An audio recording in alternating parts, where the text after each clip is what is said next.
Hello बच्चा party, कैसे हो आप लोग। Welcome to YouTube channel first academy NCERT. I am Amit Kumar sir. ठीक है, आज हम बात करेंगे बेटा कक्षा 6 के अभ्यास नंबर 3 के बारे में, जिसका नाम है संख्याओं के साथ खेलना। ठीक है, तो संख्याओं के साथ खेलेंगे हम इस पूरे चैप्टर में। तो इस चैप्टर में जो चीजें मुख्य मुख्य विषय हैं, ठीक है, जो जो टॉपिक हैं उनके बारे में बात कर लेते हैं, ताकि जब हम प्रश्नावली करें तो आपको कोई भी दिक्कत महसूस ना हो। ठीक है, तो देखो, अगर मान लो बेटा कि आपके पास कोई संख्या है, ठीक है, कोई संख्या है 12। क्या है? 12। तो 12 को आप कैसे कैसे लिख सकते हो? देखो, या तो आप लिख दोगे, ठीक है, मतलब इसको 1 गुणा 12 आएगा। और कैसे? 2 को करेंगे तो 2 6 12, ठीक है, 3 चौका 12, ठीक है, फिर वही आएगा, ठीक है, 4 तिया 12, ठीक है ना, 4 तिया 12, ठीक है, और फिर आएगा 12 एकम 12, ठीक है। और किसी तरीके से 12 आ सकता है बेटा? तो देखो, जो भी संख्या आई है उसको एक एक बार लिख लेते हैं। 1 2 3 4 6 12, ठीक है। 1 2 3 4 6 और 12, ठीक है। तो हम कह सकते हैं कि इन सभी संख्याओं से, क्या बोल रहा हूं बेटा, इन सभी संख्याओं से, एक से, देखो मतलब 1 के पहाड़े में 12 आता है, 2 के पहाड़े में भी 12 आता है, 3 के में भी आता है, 4 के में भी आता है, 6 के में भी आता है और 12 के में भी आता है, ठीक है। मतलब इन सभी संख्याओं से 12 विभाजित हो जाएगा, मतलब भाग किया जा सकता है। तो ये सभी 12 के क्या है? गुणनखंड है। क्या है बेटा? गुणनखंड है। बहुत अच्छे से समझना, ये क्या है? गुणनखंड है। किसके? 12 के, ठीक है। जिन जिन संख्याओं से जो संख्या विभाजित हो सकती है वो सभी उसके गुणनखंड होते हैं। एकदम क्लियर है? कोई भी दिक्कत? चले आगे। चल है गुणज, मल्टीपल एंड फैक्टर्स, ठीक है, गुणज एंड गुणनखंड, ठीक है, गुणज और गुणनखंड। तो गुणनखंड में अभी आपको बताया है, ठीक है, कि जो पूरा पूरा भाग हो जाए, ठीक है, ठीक है, मतलब जो पूरा पूरा भाग हो जाए, ठीक है। लेकिन गुणज क्या होता है? देखो, 7 के गुणज क्या होंगे? उसका पहाड़ा पढ़ो, ठीक है। मतलब अगर इससे उसको भाग दें, इससे उसको भाग दें, तो 0 शेष बचे। जैसे देखो, 7 एकम 7, 7 दूनी 14, 7 तिया 21, 7 चौक 28, 7 पंजे 35, और ये आगे तक चलता रहेगा। समझना मेरी बात को। गुणज क्या होता है? उसका मल्टीपल, मतलब इसका पहाड़ा आगे पढ़ते रहो, ठीक है। ऐसा नहीं बेटा कि 7 धाम 70 के बाद आगे नहीं होता है, ठीक है। 7 को 11 से गुणा करोगे तो 77 आएगा, तो ये आगे चलता रहेगा, ठीक है, ये आगे चलता रहेगा। ये क्या होता है? ये अनिश्चित होता है, ठीक है, अनगिनत तक, ठीक है, अनगिनत, ठीक है, अनगिनत, ठीक है, अनगिनत बात दोहराया जाता है, ठीक है, दोहराया जा सकता है, ठीक है। मतलब 7 दूनी 14, 7 21, 7 चौक 28, आगे जितना भी है, ठीक है, इसकी कोई सीमा नहीं होती, ठीक है, लेकिन ये सीमित होता है, ठीक है। गुणनखंड, ठीक है, सीमित होता है।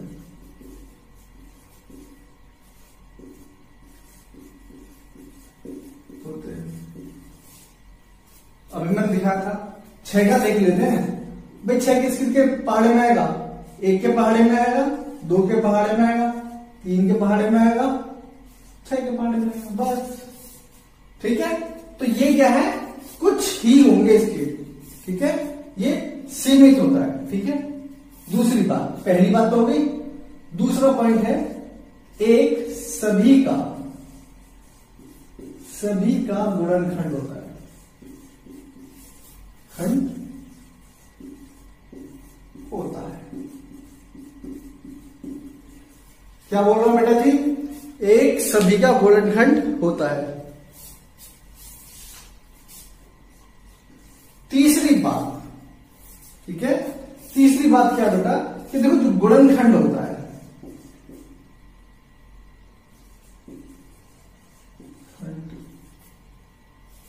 या तो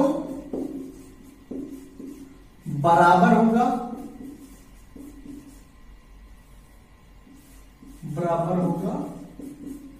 या संख्या से छोटा होगा। देखो हाईएस्ट क्या है? बराबर है भाई, 6 हाईएस्ट है ना, इससे ऊपर तो नहीं गया, तो या तो बराबर होगा या उससे छोटा होगा, इससे बड़ा नहीं हो सकता। ठीक है, लेकिन जो गुणज है, जो गुणज है बेटा, गुणज या तो देखो गुणज या तो बराबर होगा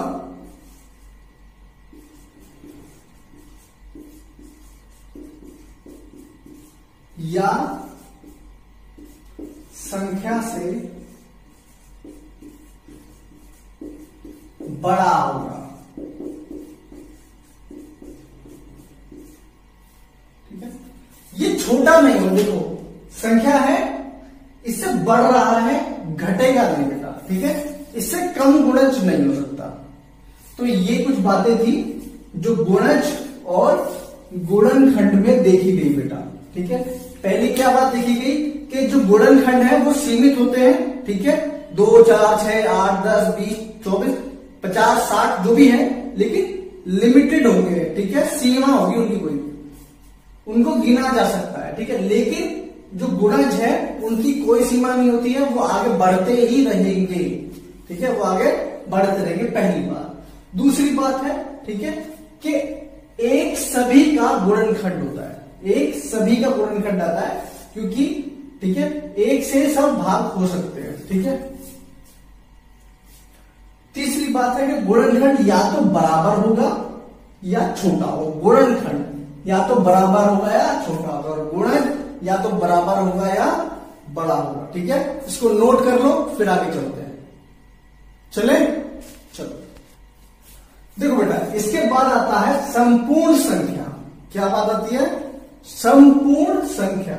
संपूर्ण संख्या क्या होती है? इसको बोलते हैं परफेक्ट नंबर, अंग्रेजी में बोलते हैं परफेक्ट नंबर। देखो अगर समझ में नहीं आ रहा है, देखो ठीक है, तो अगर आपको दिखने में कोई दिक्कत नहीं चाहिए बेटा। ठीक है, तो संपूर्ण संख्या, संपूर्ण संख्या है क्या होती है कि अगर जो संख्या दी गई है उसके गुणनखंड जितने भी दिए गए हैं, क्या सभी गुणनखंड जो दिए गए हैं उनको लिख लो। ठीक है, तो अगर उनका योग, सभी गुणनखंडों का योग किया जाए, 1 जमा 2 जमा 4 जमा 7 जमा 14 जमा 28। क्यों? देखो भाई 28 1 के पहाड़े में आएगा, 2 से भी जाएगा, 2 से भाग हो जाएगा, 4 से हो जाएगा, तो 4 7 28, 7 चौक 28, 14 दूनी 28 और 28 से कम 28। ठीक है, और अगर इसको 2 से गुना कर देते हैं, मतलब इसको दुगना कर दिया जाए, क्या बोल रहा हूं मैं, इस संख्या को दुगना कर दिया जाए और गुणनखंडों को जोड़ दिया जाए। ठीक है, अगर इस संख्या को दुगना कर दिया जाए और इन सभी को गुणनखंडों को जोड़ दिया जाए, तो ये बराबर अगर आ गया तो ये संपूर्ण संख्या है। देखो 28 दूनी 56, देखो 8 दूनी 16 का 6, हाथ से लगा 1, 2 दूनी 4 और 1 5। ठीक है, दूसरा देखो बेटा, 2 और 1 3, 3 और 4 7 और 7 14, 14 दूनी 28, 28 और 28 56। भाई देखो 28 और 28, 28 दूनी 28 और 28, बात तो एक ही है। तो देखो बराबर आ गए, जैसे ये बराबर आ गए, ठीक है, तो ये एक संपूर्ण संख्या है। तो ये संपूर्ण संख्या है। आपको क्या करना है, ठीक है, अगर दी गई संख्या, ठीक है, दी गई संख्या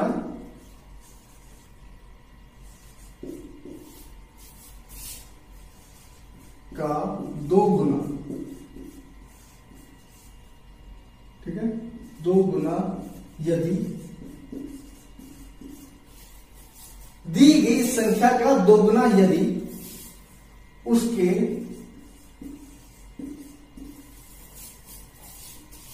गुणनखंडों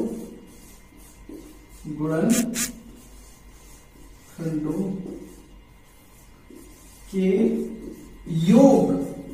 योग मतलब जोड़ना, योग के बराबर है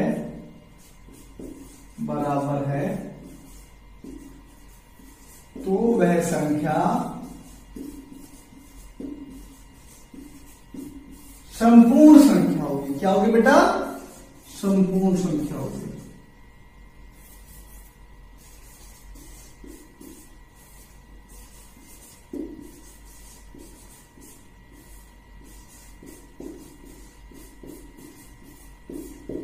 ठीक है,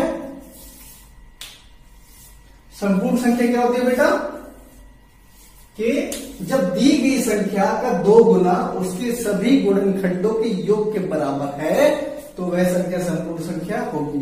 और 100 तक की गिनती में, 1 से 100 तक की गिनती में सिर्फ 2 ही संपूर्ण संख्याएं होती है। ठीक है बेटा, चले आगे। चलो देखो बेटा, यहां पर बात आती है भाज्य संख्या और अभाज्य संख्या। भाज्य संख्या होती है जिन संख्याओं के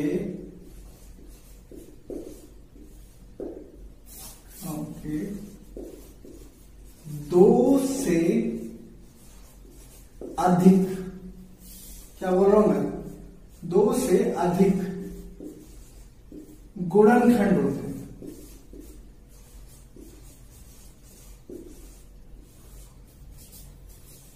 होते हैं। ठीक है, होते हैं तो वह संख्या, ठीक है, तो वे संख्याएं ठीक है भाज्य संख्या कहलाती है।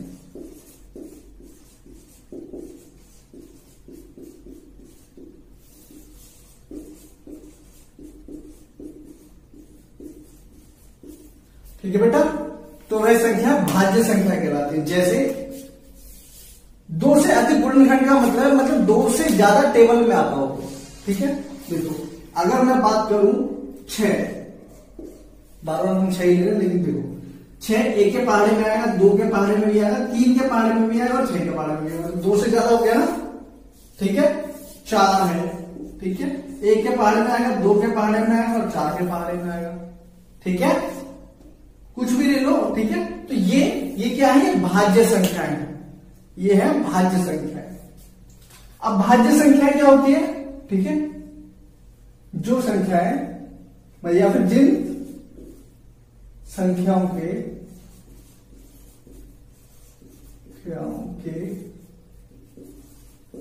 केवल, ठीक है, केवल 2 ही गुणनखंड होते हैं। क्या है? होते हैं। कौन कौन से? एक तो, ठीक है, एक तो होगा 1, ठीक है, और ठीक है दूसरा होगा वह स्वयं। ठीक है, मतलब खुद 7 जो है 7, ठीक है, या तो वो 1 के पहाड़े में आएगा या फिर 7 के पहाड़े में आएगा, ठीक है। और किसी पहाड़े में आता है 2, या तो 1 के पहाड़े में आएगा या 2 के पहाड़े में आएगा। 3 1 के पहाड़े में आएगा या 3 के पहाड़े में आएगा, ठीक है। और किसी के पहाड़े में ये नहीं आते। अगर आपसे पूछा जाए लेकिन सबसे छोटी अभाज्य संख्या कौन सी होती है, तो वो होती है बेटा जी 2। क्या होती है? 2। क्योंकि देखो 1 जो है बेटा ना ही तो वो भाज्य संख्या है ना ही वो अभाज्य संख्या है। क्या? 1 ना ही तो भाज्य संख्या है ना ही अभाज्य संख्या है। क्योंकि अभाज्य संख्या क्या है? अभाज्य संख्या में बोला गया है कि कम से कम 2 गुणनखंड होने चाहिए। एक तो 1 हो गया स्वयं और 1 हो गया वो खुद, ठीक है। मतलब 1 और 1 वो खुद, ठीक है, 2 गुणनखंड होने चाहिए। लेकिन 1 का सिर्फ 1 ही तो है, वो 1 से ही तो जाता है, दूसरा कोई है ही नहीं, ठीक है। और इधर 2 से ज्यादा चाहिए, वहां यहां तो और भी ज्यादा चाहिए, तो ठीक है। तो भाज्य संख्या वो वैसे भी नहीं है, ठीक है। तो जो 1 है ना ही तो वो भाज्य संख्या में काउंट होगी ना ही वो अभाज्य संख्या में गिनी जाएगी, ठीक है। तो समझ में आ गया भाज्य संख्या और अभाज्य संख्या में अंतर, कि सबसे छोटी अभाज्य संख्या जो बार बार पूछा जाता है आपसे, ठीक है। अगर आप कोई कंपटीशन का एग्जाम दोगे, ठीक है, कोई भी कॉम्पिटिटिव एग्जाम दोगे तो वहां पर परीक्षा में पूछा जा सकता है कि सबसे छोटी अभाज्य संख्या कौन सी होती है, तो आप क्या बोलोगे? ठीक है 2, ठीक है, वहां पर 1 नहीं लगाने का है। देखो बेटा अगला टॉपिक है विभाज्यता के नियम, ठीक है। क्या है? विभाज्यता के नियम। मतलब अगर कोई बड़ी संख्या है तो हम उसको बिना भाग किए, उसको सिर्फ देख के, उसमें कुछ चीजों को महसूस करके, कुछ चीजों को देख के हम बता सकें कि ये पूरी संख्या दी गई संख्या से भाग हो भी पाएगी या नहीं हो पाएगी, ठीक है। इसके कुछ नियम है, तो वो नियम हमें इसमें पढ़ने हैं। लेकिन अगर मैं वो नियम सारे नियम इसमें पढ़ा दूंगा, ठीक है, तो ये वीडियो काफी लंबी हो जाएगी। उसके लिए मैं एक अलग वीडियो बनाऊंगा और उसका लिंक मैं आपको इस वीडियो के डिस्क्रिप्शन में डाल दूंगा, ठीक है, ठीक है। उसको आप देख लेना, ठीक है। लेकिन बता देता हूं नियम वगैरह क्या मतलब है। देखो जैसे 2 का बता देता हूं, बाकी का मैं उस वीडियो में बताऊंगा। देखो जैसे हमको पता है कोई भी संख्या ले लो, ठीक है, 5 3 4 2, ठीक है। 2 का भाज्यता का नियम होता है बेटा कि अगर दी गई संख्या का, ठीक है, इकाई का अंक, ठीक है, दी गई संख्या का इकाई का अंक या तो 0 हो, 2 हो, 4 हो, 6 हो, 8 हो, ठीक है। क्या? 0 हो, 2 हो, 4 हो, 6 हो, 8 हो, ठीक है, सम संख्याओं में से हो, ठीक है। तो वो पूरी संख्या क्या होगी? 2 से भाग हो जाएगी। यहां पर क्या है? 2 है तो उसी में से, तो ये पूरी संख्या 2 से भाग हो जाएगी। हम करके देख लेते हैं, ठीक है। 2 दूनी 4, 1 बचा 3, 2 6 12, 1 बचा 4, 2 सत्ते 14, 2 है तो 2 एकम 2, कट गया बेटा।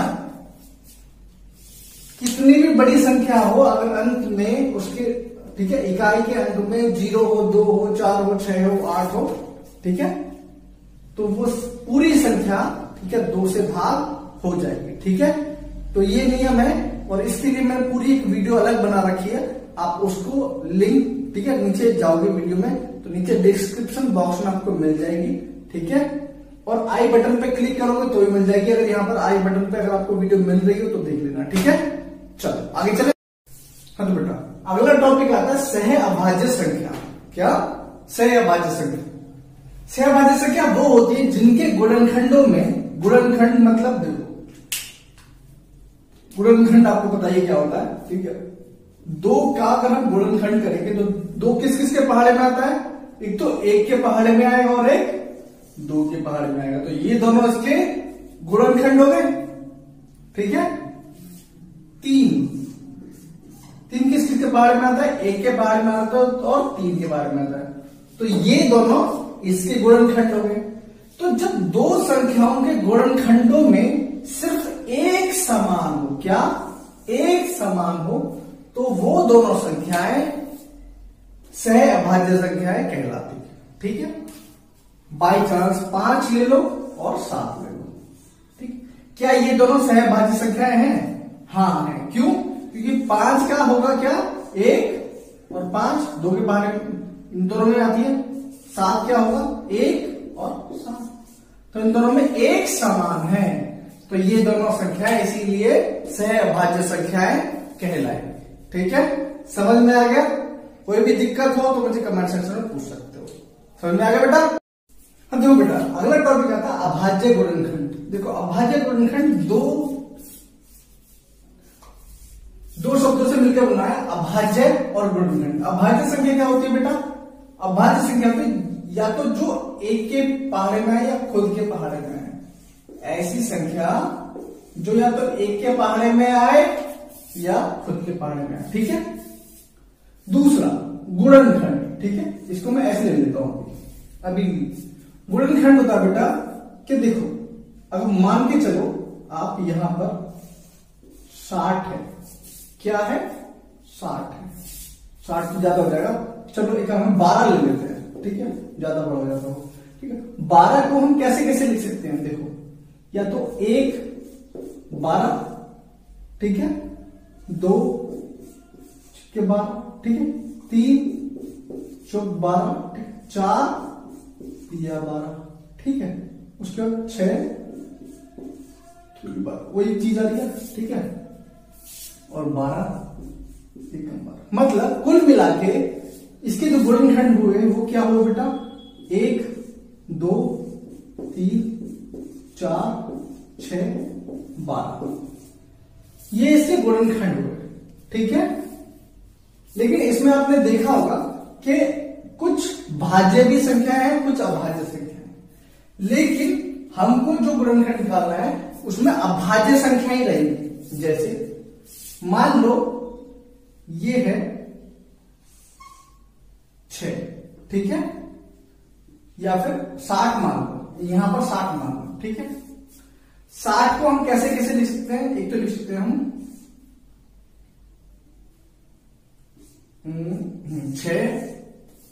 6 ढाई 60 लिख सकते हैं। अब इसको तो हम बांट लेंगे 2 में, 3 और 2 6, ठीक है, और 10 को हम 2 में बांट लेंगे, 5 2 10, ठीक है। तो हम कुल मिला के यहाँ क्या लिख सकते हैं?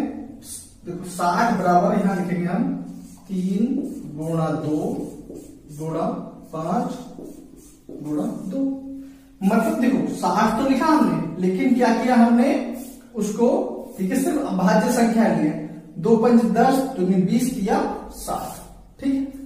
बाई चांस ले लो आप 18 का लेना है, 18 का गुणन करना है, तो हम कैसे कैसे लिख सकते हैं? देखो 9 दूनी 18, मतलब देखो 9 दूनी 18 है, लेकिन हमको पता है कि ये 9 क्या है? भाज्य संख्या है, तो मैं इसको कैसे लिख सकता हूं? 3 गुणा 3 में लिख सकता हूं, तो 3 3 9 दूनी 18 आ गया। ठीक है, आपको सिर्फ क्या करना है कि उस संख्या में सिर्फ अभाज्य संख्याएं लिखी आनी है। ठीक है, उसके गुणनखंड में सिर्फ अभाज्य संख्याएं लिखनी है। समझ में आ गया? आगे समझ में क्लियर है? अगर कोई भी डाउट हो तो मुझसे पूछ सकते हो। ठीक है, हमने क्या देखा यहां पर? देखो कि गुणनखंड जो है वो सिर्फ अभाज्य होने चाहिए, ठीक है, और अभाज्य संख्या कौन सी थी? जो एक के पहाड़े में आ, खुद के पहाड़े में आ। ठीक है बेटा, चले आगे। देखो बेटा, अगला टॉपिक है हमारे पास एलसीएम और एचसीएफ, मतलब लघुत्तम समापवर्धक और महत्तम समापवर्धक।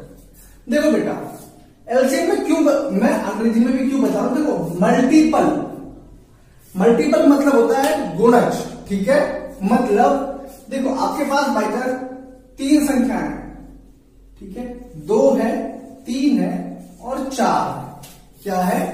2 है 3 है 4 है, 2 का पहाड़ पर 2 दूनी 2 एकम 2, 2 दूनी 4 2 3 6 2 चौक 8 2 पंजे 10 2 6 12 2 सत्ते 14, और आगे चलता रहेगा, ये चलता रहेगा। 3 एकम 3 3 दूनी 6 3 3 9 3 चौक 12 3 पंजे 15, और आगे ये भी चलता रहेगा। 4, ठीक है, 4 एकम 4, 4 दूनी 8, 4 3 12, 4 4 16 और आगे भी चलता रहेगा। ठीक, तो एक संख्या इन तीनों में आ रही है, वो है 12। 12 देखो 12, 12 और 12 तीनों में आ रही है। इसका मतलब है 12, ठीक है, 12 एक ऐसी संख्या है जो इन तीनों के पहाड़े में आ रही है, लेकिन सबसे पहली संख्या है ये ऐसी जो सबसे पहले आ रही है। ऐसा नहीं है कि 2 के पहाड़े में ऐसी कोई संख्या ना हो जो 3 के पहाड़े में हो। जैसे देखो 3 सिंह 18 है, 18, ठीक है, 18 3 के पहाड़े में भी आएगी और 2 के पहाड़े में भी आएगी। तो आगे और भी संख्याएं आती रहेंगी, लेकिन सबसे छोटा, लीस्ट मतलब सबसे कम, लघुत्तम, लघु सबसे छोटी, ठीक है। तो सबसे छोटी 12 ऐसी संख्या है जो इन तीनों के पहाड़े में आएगी। क्या बोल रहा हूं? 12 सबसे छोटी ऐसी संख्या जो इन तीनों के पहाड़े में आएगी, वरना इससे आगे भी ऐसी संख्याएं होंगी जो इन तीनों के पहाड़े में आ सकती है। ठीक है, मैं देखो 4 पंजे 20, 2 धाम 20, ठीक है, आ सकती है। तो भाई ऐसी आगे भी संख्याएं होंगी जो इन तीनों के पहाड़े में आएंगी, लेकिन सबसे छोटी कौन सी है? 12 एक ऐसी संख्या। तो इसीलिए इसको एलसीएम बोलते हैं, लघुत्तम समापवर्तक, इस तरीके से निकालते हैं। ठीक है, पता पड़ गया लघुत्तम का मतलब क्या होता है। ठीक है, मतलब ऐसी सबसे छोटी ऐसी संख्या जो तीनों के पहाड़े में आ रही है, या फिर जितनी भी संख्या दी गई है उन सबके पहाड़े में आ रही है, चाहे 2 संख्याएं दी हो, 3 हो, 4 हो, 10 हो, 12 हो, कितनी भी। ठीक है, HCF देखो, HCF का मतलब फैक्टर। फैक्टर मतलब बेटा गुणनखंड। क्या होता है? गुणनखंड। ठीक है, यहां पर ले लो 20, 25, 15 फैक्टर करने बेटा, तो हम इसको कैसे लिख सकते हैं? 5 गुणा 2 गुणा 2, 5 गुणा 5, ठीक है, 5 गुणा, ठीक है। मतलब इसमें एक ऐसी संख्या जो तीनों मिल रही है वो है 5। मतलब 5 एक ऐसी हाईएस्ट संख्या है जिसमें ये तीनों आ रहे हैं। देखो 5 दिया 15, 5 पंजे 25 और 5 चौक 20। ठीक है, हाईएस्ट 5 एक ऐसी संख्या है जिसके पहाड़े में ये तीनों आ रहे हैं। हो सकता है कि और कोई भी ऐसी होती संख्या जिसके पहाड़े में ये दोनों आते, मतलब और कोई संख्या अगर होती तो, लेकिन 5 सबसे बड़ी ऐसी संख्या है जिसके पहाड़े में ये तीनों आ रहे हैं। तो इसलिए बोलते हैं इसको महत्तम समापवर्तक। महत्तम समापवर्तक। ठीक है, मान लो एक और देख लेते हैं। देखो ये 8 ले लो और ये 6 ले लो। ठीक है, इसको हम क्या लिखेंगे? देखो 2 दूनी 4 दूनी 8, 3 दूनी 6। ठीक है, तो मतलब 2 एक ऐसी संख्या है जो इन दोनों में कॉमन है। ठीक है, तो इसका महत्तम समापवर्तक कितना होगा? ठीक है, 2। समझ में आ गया? यहीं पर ये चैप्टर खत्म होता है। ठीक है, अगर ये समझ में आया हो तो बहुत अच्छी बात है। इस वीडियो को लाइक कीजिएगा, शेयर कीजिएगा और सब्सक्राइब कीजिएगा इस चैनल को। अगर नहीं समझ में आया तो प्लीज कमेंट सेक्शन में मुझे बताइए। ठीक है, फिर मैं आपको समझाऊंगा। ठीक है बेटा, टेक केयर।